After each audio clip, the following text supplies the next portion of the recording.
Lideri I opozitës Lulzim Basha I shku në përgjigjur rivalit politik Edi Rama, I cili të dielën deklaroi se mbeten edhe 48 orë kohë për negociata. Nga çadra e protestës Basha përsëriti se opozita nuk tërhiqet nga vendimi I saj e 18 qershori do të jetë fundi I kryeministrit Edi Rama. Përgjigja ime është kjo. Ke 48 ditë para se të shpallim luftën totale për asgjësimin e Republikës Vjetër. Mosbindja civile, bashkimi I shqiptarëve në çdo formë dhe mjet paqësor dhe demokratik, I cili do të përshkallëzohet duke nisur me datën 7 në çlirimin e kryeqytetit lirisë dhe demokracisë Kavajës nga tirania e krimit dhe e drogës. Mosbindja civile do të shtrihet në çdo qytet, në çdo lagje, në çdo fshat.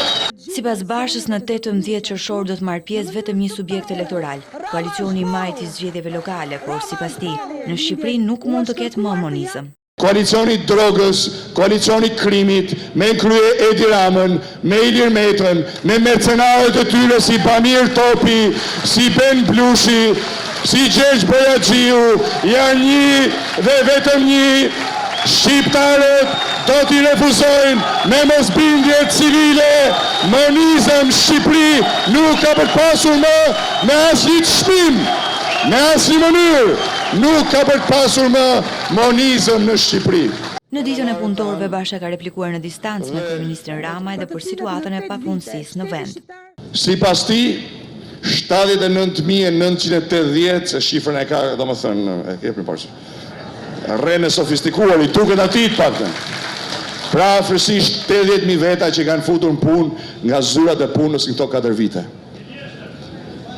Rrena më e turpshme, më e pamoralshme, sepse njeriu që premtoi 300.000 vende pune sot në fund të mandatit të tij ka për bilanc 300.000 shqiptar të larguar nga vendi tyre nazit politik. Basha ka cituar një raport të Bankës Botërore që thotë se në 6 vitet e fundit në të gjithë Ballkanin Perëndimor janë krijuar 300.000 vende pune, duke akuzuar rivalin politik se ka dështuar të mbajë premtimet me të cilat erdhi në pushtet në vitin 2013.